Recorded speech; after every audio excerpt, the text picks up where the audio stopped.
Welcome to the NFT Summit here with myself, Raoul Milhado. I'm here with Nikita, Ed, and Mike. And today we're going to talk about utility and value of NFTs. Welcome, guys. How are you? Hey there. Hi, Raoul. Nice to meet you, man. Good, Ed. Good to be here. Yeah, we've seen a lot of topics. People talk a lot about the Metaverse these days. Obviously, today we're mainly going to talk about NFTs and its utilities. And different use cases.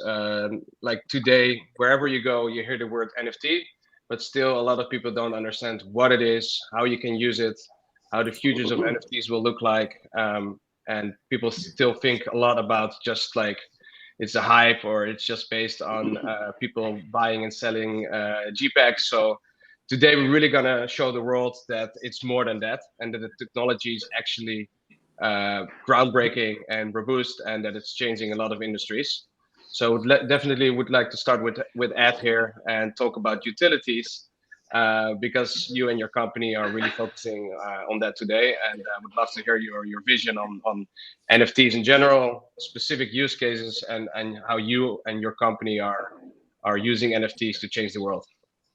Excellent. Thanks you, Raoul, and thanks GDA Capital for hosting this event. I'm really looking forward to participating today.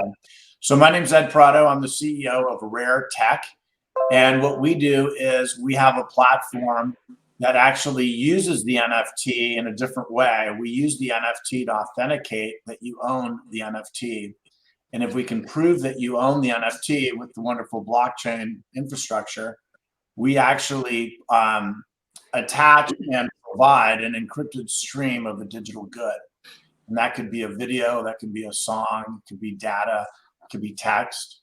So really, when you look at the sort of NFT hype cycle, everybody's talking about, are NFTs real? Are they not real? Are they bored apes? What are they? And the reality is this: we're in this sort of hype cycle that is more than anything sort of an educational cycle for the consumer. And consumers are learning that you can actually own a digital good. That's sort of step one. And beyond that, the sky's the limit. And we're very focused on the utility part of this. So if you're an independent filmmaker, you can sell 1,000 NFTs and stream your movie and attach it to the NFT. If you're a music or a musician or a podcaster, you can do the same. So that's the part that we are focused on, and we see a lot of use cases in this vertical. And I think that, as we go along, the media will be, very focused on the JPEG storyline. But the reality is that NFTs are going to transcend, and I think they're a very important retail tool that is going to keep growing and will be here for a very long while. And I think when we look back in 10 years, we won't even recognize what an NFT is, because it'll just be sort of embedded in everything.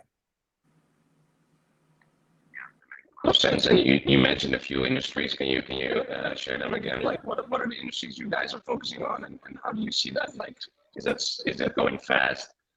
Are people like getting more familiar because of the trends, or how do you see that? Is it going in the right pace, or you think it takes time? Yeah, I think that the fastest growing part of the whole industry is obviously the crypto centric part of it. The Bored Apes, the crypto punks, all that the very kind of whale centric, crypto centric part, and that's a part that we have we've supported and we've fed into a little bit. But as far as the consumer side, we see the lowest hanging fruit is the music side. We see a lot of opportunity in just attaching encrypted content that's music to an NFT project. We're also seeing a lot in film and entertainment.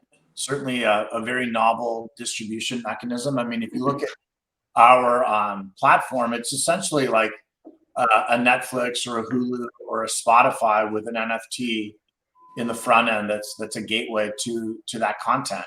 So we're seeing a lot of film and entertainment. We're also seeing interesting things like e-learning. So if you have a whole library of e-learning that you want to distribute, you can distribute it through an NFT, and then that NFT unlocks the e-learning. And then at the end, the NFT becomes like a certificate or something. And then podcasts and anything that's basically, a digital good that can be sort of reformatted and reskinned and remarketed as an NFT, where the creator gets closer to the viewer or the user, I think is a potential sort of client for us. And again, I think the consumer side is going to take a while. I think a lot of it has to do with the tremendous friction in the space. I mean, we rely on MetaMask to do part of our authorization. So certainly that process has gotten easier. MetaMask has defrictionalized itself. I mean, right now you can buy Ethereum through Apple Pay, which is a huge step. And it actually works on your phone, which is great. But we are like Internet 2.0 back in 1997, where you have to download a browser and get a modem and go through a bunch of hoops and hurdles to actually get to the internet. And then when you get there, it's not all that exciting. It's a bunch of bulletin boards. Yeah, so as the utility increases and as the opportunity increases, so too will the consumer sort of strive to get there. You know, if we're streaming a live concert and you have to have an NFT to get there, I would be willing to bet that a lot of these people would go through and learn Web 3.0 very quickly if that was the only way they could do something. Much like we back in the day, you know, learned the internet because we wanted to get to eBay to buy some things or whatever. So the utility is the real sort of consumer driver, and I think we're going to see more and more utility as the market sort of grows itself and becomes more of a consumer-centric application. Yeah, I agree. Especially the example with MetaMask and the example with the internet back in the days that you really had to download something before you could use it. But then just a question for you and maybe also to the rest, is then the NFT the word, like this description of what it is? In your case, it's more like a digital certificate. And it's maybe confusing for people because they think about this, you know, this Bored Ape, or they think about like the JPEG revolution that took place last year. So isn't sometimes then for some people confusing that we use the word NFTs, but with a complete different use case?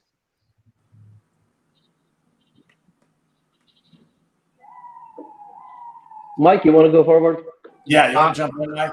Yeah, I'll jump in. I see it as I do think there's some confusion. I mean, again, like this is my perspective. I don't know if the acronym will change or the name will change, but likely something will evolve. But I just take a step back. I think ultimately at the end of the day, the NFT, like the technology part of this, is it's your keys to unlocking this value, right? And it's an evolution, in my opinion. It's just an evolution of a great invention called blockchain, and it's the evolution of the internet. So whether we're calling it Web 3 or Web 4 or Web 5 or whatever version of the internet, and new inventions come along the way to make it better, as long as there's a better experience for consumers in the world, I think that ultimately that's the most important thing. And then of course adoption, keeping it simple, keeping it easy for a large amount of people to digest and comprehend.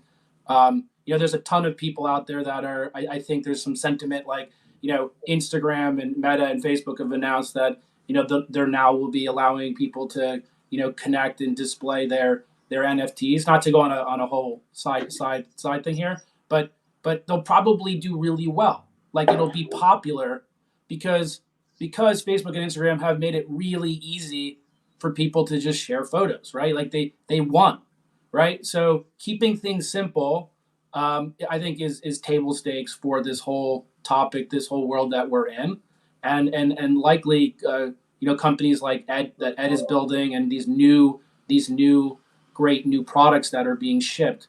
As long as the user experience is easy, and to Ed's point, yes, if there's a really popular musician at a music festival, people will go out of their way to do it because they want to access that event, right? But I do think that we have to do. People who are building the space need to focus on keeping things simple. Like less is more simple, and that UI, that whole user experience, that's really where I think it needs to be focused on. Like still today, like connecting MetaMask is still pretty complicated for the average person, right? So if we're going to get 1 billion people into this space, it's got to be easy, and something I like to call sort of like possibly like Web 2.5, right? Like, I don't know if the whole world is ready for diving into something brand new. Like, we need to get people there, and I think, you know, it's just comprehension. Like, most people don't understand this. Sorry, how do you make it easy? So NFTs, the name, not too sure.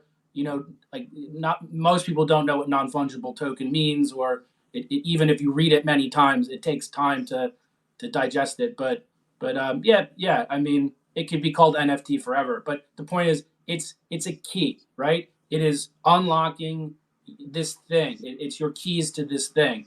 It could be branded better, possibly, but that's my answer. So. Nice. Thank you, Mike. So that was more just an open question, but I like the comprehensive answer here. Can I jump in, Raoul? Yeah, if I may? please go ahead. Yeah. So actually, I would say I disagree with Mike, but I'll add a different perspective to this. So I've been asked by a lot of my non-crypto friends this question: what is NFT? And actually, the same question: what is a smart contract? And people expect a simple answer from me, and but the answer that I give usually, they're not satisfied because, for example, a smart contract is not smart, and actually, it's not a contract. It's just yeah, it is. It's basically a smart contract is a program written in Solidity language, executed on a virtual machine, on blockchain virtual machine, nothing more. And people get actually more confused about this explanation. But I think that when the confusion goes away, it opens a lot of possibilities. For example, so NFT is, as Raoul, you said, is not just a pixelated picture of a monkey, or actually not a digital certificate, but I would say that it's a technology. Again, my explanation might not be suitable for everybody, as you might said that we will not attract billion people to NFTs and blockchain with my explanations like mine, but I think it's important to say that NFT is a technology that could, that makes possible to tokenize something maybe that could not be tokenized without it, and something that maybe can allows to things to be tokenized that are unique in its properties, and actually it may open a lot of new possibilities. For example, again, like a small off topic about for example, people ask a lot like, what does your crypto allows people to do that normal world doesn't allow you to do? Like, what do you need Bitcoin, or any crypto in terms of payment? If I have dollars, like I have dollars in my card, I have dollars in my wallet. What's the difference? But for example, centralized crypto exchange isn't any different from a centralized just normal stock exchange. But for example, in a normal world, you cannot create a DEX where any person with any wallet can exchange stuff and go away without any KYC, without anything. Yeah. So actually, DEX started to allow people to execute stuff that wasn't possible without crypto, just stuff. So, and I'm actually more excited about what NFT can bring to the table, what wasn't possible before NFT era. For example, we had art for thousands of years. Yeah, as long as humankind started to exist, we had art. And the digital art side of NFT is very nice, is very good, but with art before NFTs, and maybe we'll have art forever. But did NFT open any possibilities for humans to do stuff that wasn't possible before? Actually, that's the main question, and I think that's much more interesting part of NFT technology. I think I have one thing to add to that. I think that it's fascinating to me sitting on the sideline and watching the market sort of reconfigure the vernacular and the words that are used for what we do. If you notice in the past like year and a half, the whole blockchain thing has silenced, and the Web 3.0 thing has sort of proliferated. And that's just basically because it's easier for a consumer to understand. When you tell somebody, oh, I do blockchain consulting, they all of a sudden look at you like you're crazy and you have like 3 heads. You tell them that you're involved in Web 3.0 applications, like, oh, that makes a lot of sense because that's just like the next internet, right? And it's all just basically the packaging, but it's the same thing. And I think NFTs, we're going to see a similar sort of concept in that, you know, they're going to be embedded in everything. And eventually the term will probably transition to something that's a little more understandable. But, you know, here we are, you know, NFTs used to be called tokenization, and now they're NFTs. And the next version may be Web 4.0. Who knows?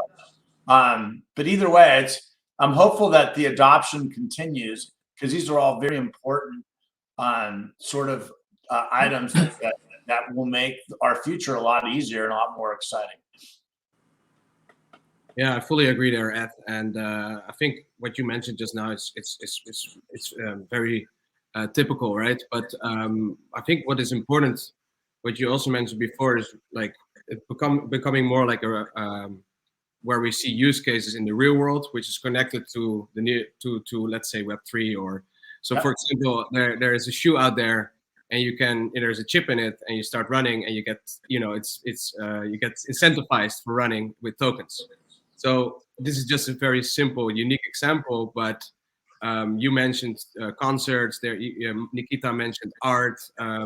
Like in any industry, this can be integrated, can be applied. So, Mike, in your case, like how you're seeing this, and how do you already do this with your companies, and how do you connect the real world to NFT utilities in this case? Yeah, I have a really great use case I'd like to share today. I think is pretty practical, and so other than just to take a step back, just so everyone knows, I invest in early stage companies primarily in the Web3 world. Some of them are consumer facing. So one company, the example I'll give today is a company called Surfing.com. Literally the sport of surfing. I'm sure most people know what surfing is, right? So these guys, they're called Surfing.com, and they have had for many years a very good business in like the traditional sense, right? They professionally produce content of basically travel like TV shows all around the world. They've mostly about the sport of surfing, the people in the industry, whether it be professional surfers or artists or musicians, and the culture associated with surfing as a culture, not just the sport of surfing, and surfing isn't just a short board or a long board. It's kiteboarding. It's anything the board riding industry, if you will. And so some pretty well-known people, some famous people from the surfing world are the founders of Surfing.com, and they've built a fairly good business for the last decade in the traditional sense, the Web 2.0 sense, right? And so now I'm working with them pretty closely. They want to take the world of surfing to the future, right? Like anyone naturally would, right? And we all know most businesses, whether you're like doesn't matter what industry or sector you're in, most companies will take a look at what we're calling right now Web3, right? This world, and they're going to take a look, whether it's Metaverse or NFTs or crypto. They're learning, they're listening. So anyway, here's an example, right? So these guys have decided to basically start with community, where it's all about their community. So they've launched an NFT, but as like basically in their version is as membership, right? They want to basically welcome people into this community, but out of the gate, and it's called Wave Riders Club. I think it's just waveriders.club. But in any case, they wanted to out of the gate have utility, and the good news for them is being like sort of like like not legacy, but like they already have a business, right? They're not like Bored Ape that just was birthed into the world of 3.0.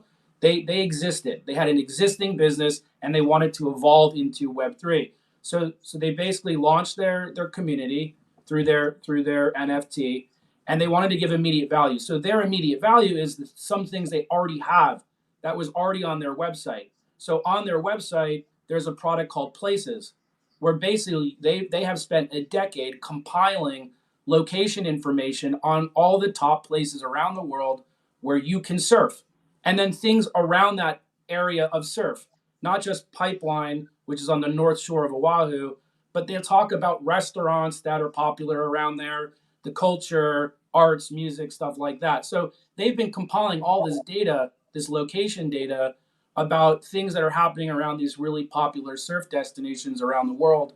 And they wanted to do something with that, with all that IP, all that value, all that stuff that they have sunk money into over the years. And they saw NFTs and Web3 as the right vehicle to basically, make use of it and build their brand into the future. So basically, members will immediately get access to now that Places product, right? So if you're a member, you hold this NFT, you can now basically log in, connect, and you'll have access to basically like a Google Maps, if you will, but for the surfing world. And you'll get access to all this very informative, educational information. So out of the gate, just by launching their NFT, they don't have to make all these promises like we see a lot of these different projects. Like, we're going to do this. You will eventually get value of Y. But what I thought was pretty cool is that they wanted to put immediate value in the hands and utility in the hands of their community. So that's number one. And then I'm just sorry. I'll try to wrap this up quickly. The best way to think about this is like physical utility and value versus virtual value and utility, and also then breaking it by like goods and services. So I'm just reading some notes here. So they have they're going to have merch, they're going to have gear, they're going to make available limited limited edition surfboards signed by famous celebrity surfers, stuff like that. So that's a physical thing. So by holding the NFT and membership to the community, you will get access to those things, right? So that's no different than joining a traditional Web 2.0 membership, but it is just another component of being part, of unlocking through that NFT, having that access. Services, those are examples of goods. Virtual goods would be things like the digital collectibles that come with the membership. We know that technically it's a piece of art, that that membership card. But in addition to that, they have plans to do other drops, right? Other virtual NFT through the NFT vehicle, other types of collectibles, and the plans that they have are associated with musicians, artists, fashion designers, all in the culture around surfing.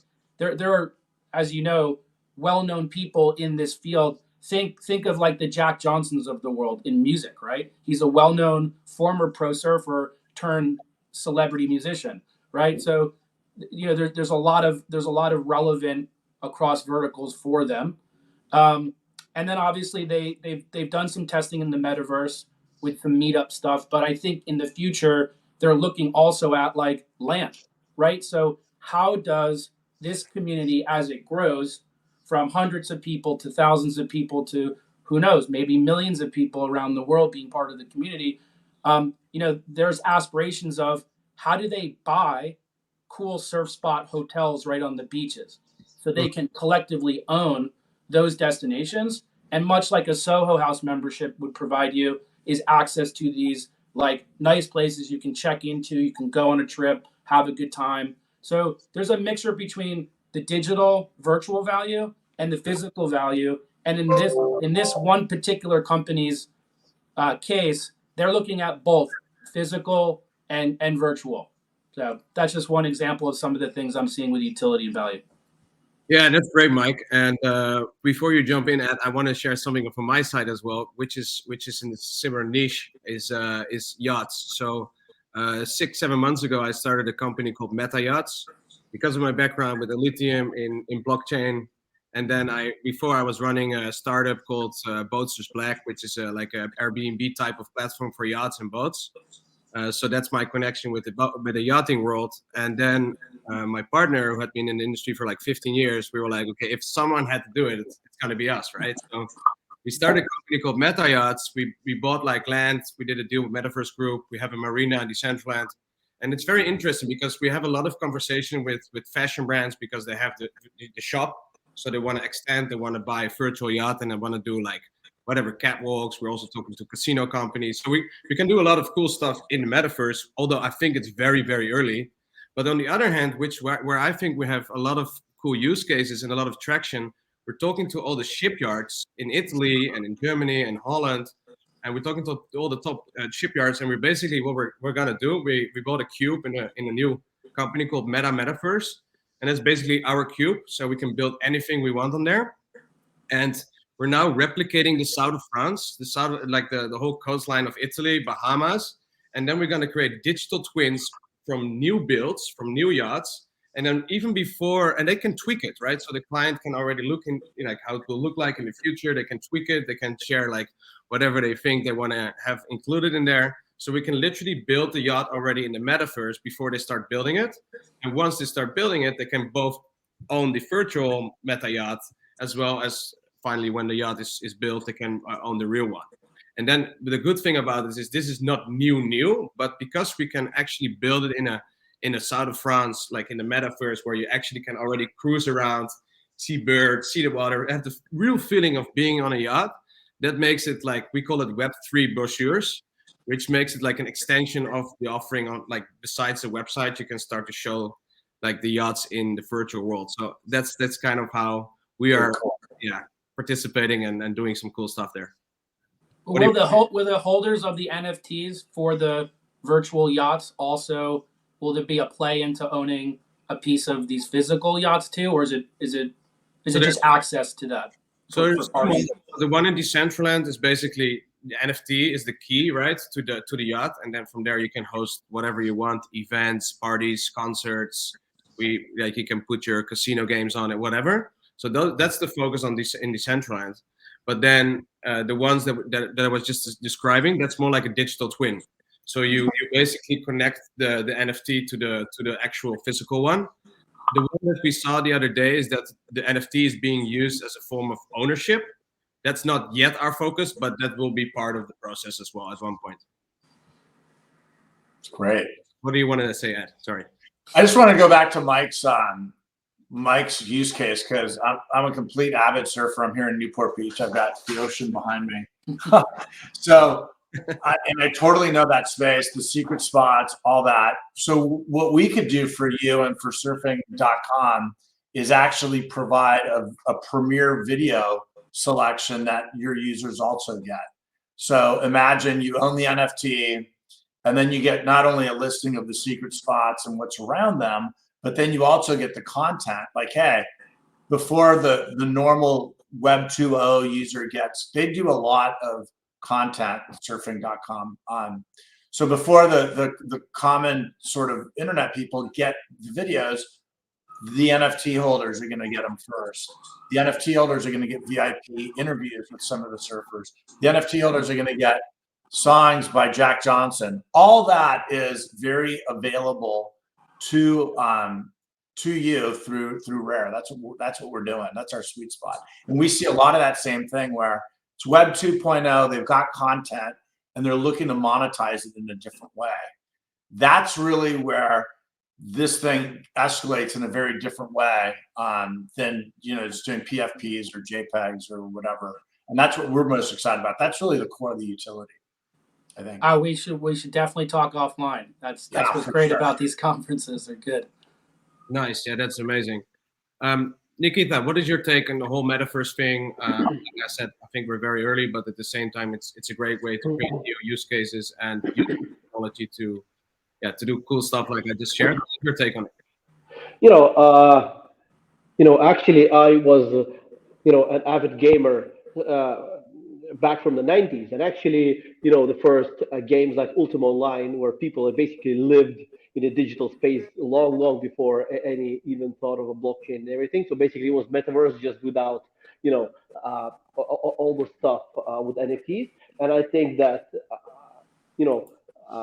people like, got to, now create super cool, engaging digital content. And the more professional people get at it, the more I would say, uh, uh, the more people would like to get into it. For example, now Netflix, that they make such an amazing, job of creating super cool stuff that if you get into it, it's really impossible to get out of it. So, I mean, of course, the users that the people that will want to get inside that some metaverse thing will of course will increase 100%. The only thing is again to steer the conversation out a bit. The utilitarian use of NFTs.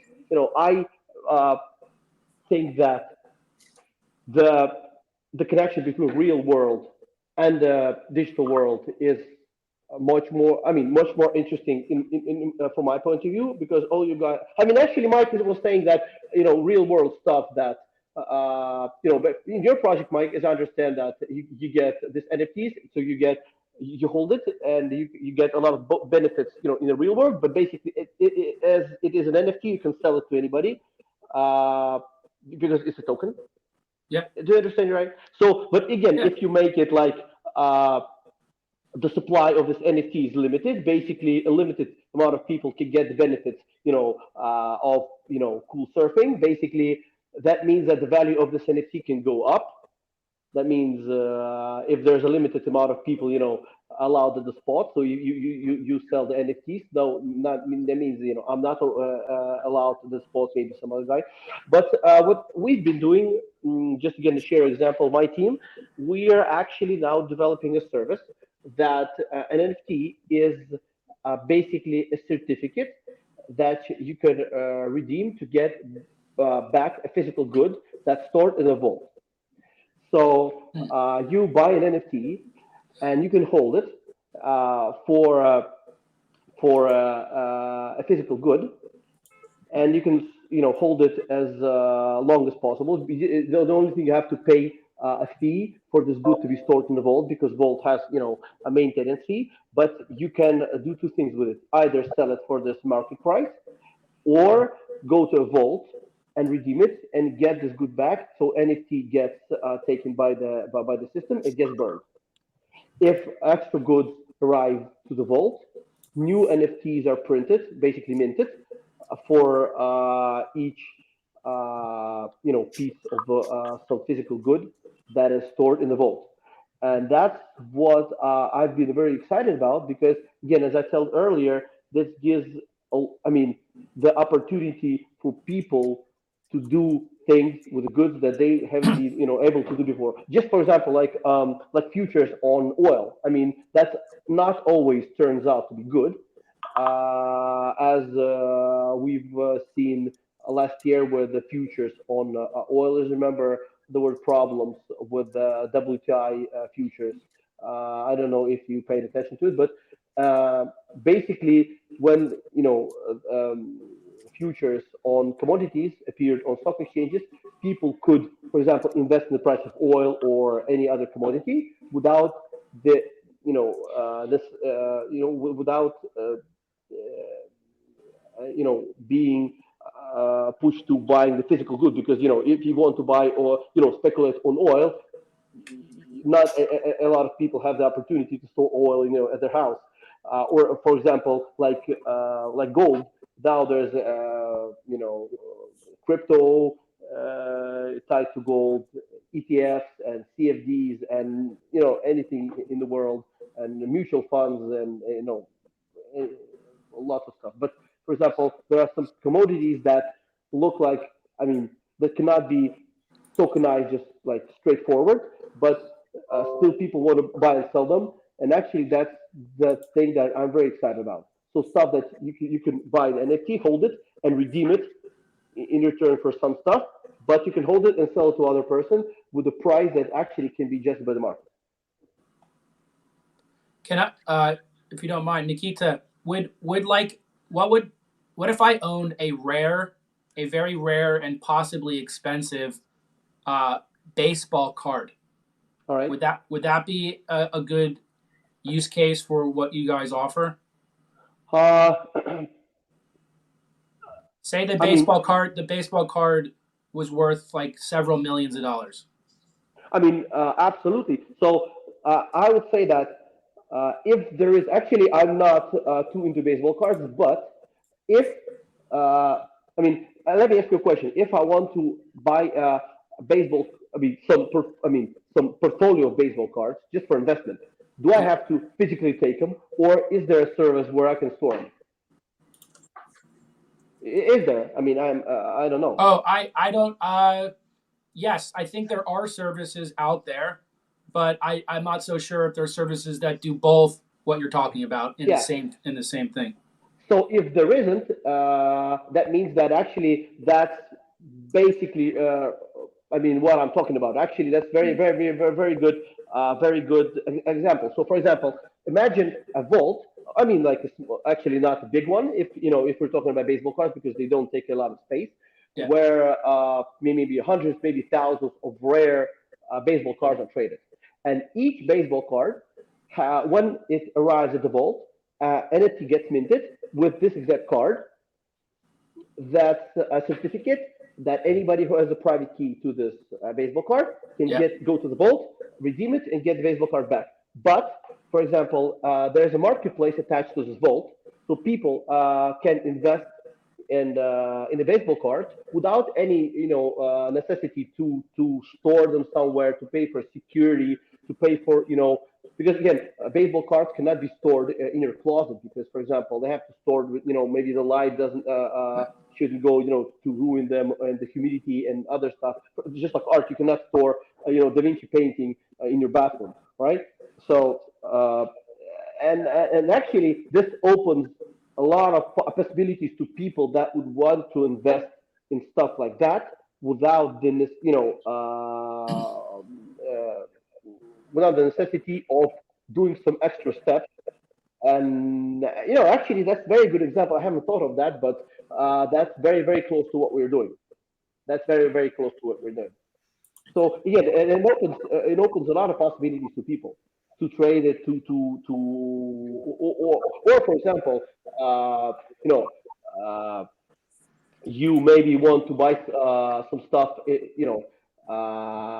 in future, for example, for as a present, but you're not sure you want to take it back, but the price in the future may go up. So, for example, you buy it, wait for a year, and after only a year, redeem it because you'll need it maybe as a present.